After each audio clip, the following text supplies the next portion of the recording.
Was a tiny mummy in the Atacama an alien? No, but the real story is almost as strange.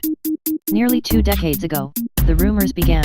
In the Atacama desert of northern Chile, someone had discovered a tiny mummified alien. An amateur collector exploring a ghost town was said to have come across a white cloth in a leather pouch. Unwrapping it, he found a 6-inch long skeleton.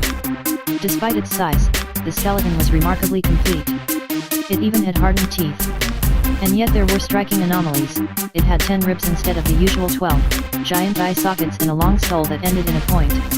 Ata, as the remains came to be known, ended up in a private collection, but the rumors continued, fueled in part by a UFO documentary in 2013 that featured the skeleton. On Thursday, a team of scientists presented a very different explanation for Ata, one without aliens, but intriguing in its own way. Ata's bones contain DNA that not only shows she was human, but that she belonged to the local population. What's more, the researchers identified in her DNA a group of mutations in genes related to bone development. Some of these mutations might be responsible for the skeleton's bizarre form, causing a hereditary disorder never before documented in humans. Antonio Salas Elecuriaga, a geneticist at the University of Santiago de Compostela in Spain who was not involved in the new study, called it a very beautiful example of how genomics can help to disentangle an anthropological and archaeological dilemma. DNA autopsies, as Dr. Elecuriaga calls them, could help shed light on medical disorders by looking to the past to understand the present. The research, published in the journal Genome Research, began in 2012, when Gary P. Nolan, an immunologist at Stanford University, got wind of the UFO documentary, Sirius, while it was still in production. Dr. Nolan emailed the producers and offered to look for DNA in the mummy. The skeleton's owner agreed to X-ray images as well as bone marrow samples taken from the ribs and right humerus. Once Dr. Nolan and his colleagues received the samples, they were able to retrieve fragments of DNA from bone marrow cells without much struggle. "We could tell this was human right away," said Atul Butte, a computational biologist at the University of California, San Francisco, and a co-author of the new study. The scientists eventually managed to reconstruct much of Ata's genome.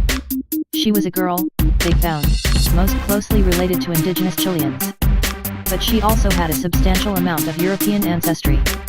The scientists have not carried out any precise dating of the skeleton, so they can't say exactly when Ata lived. But her European heritage suggested it was sometime after Chile was colonized in the 1500s. More reporting on archaeology. Hints of trigonometry on a 3,700-year-old Babylonian tablet AUG. 29, 2017. Fate of ancient Canaanites seen in DNA analysis. They survived July 27, 2017. The mummy's medical secrets?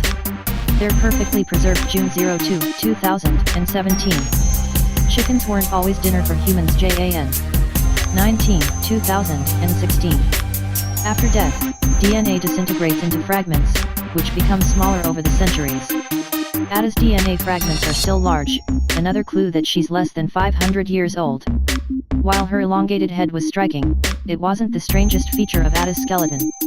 Despite being the size of a human fetus, about the length of a pen, her bones were as developed in some ways as those of a 6-year-old. Ralph S. Lockman, an expert on hereditary bone diseases at Stanford University, examined her X-rays.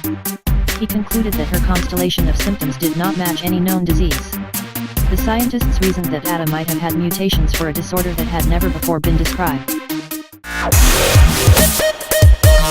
Yeah.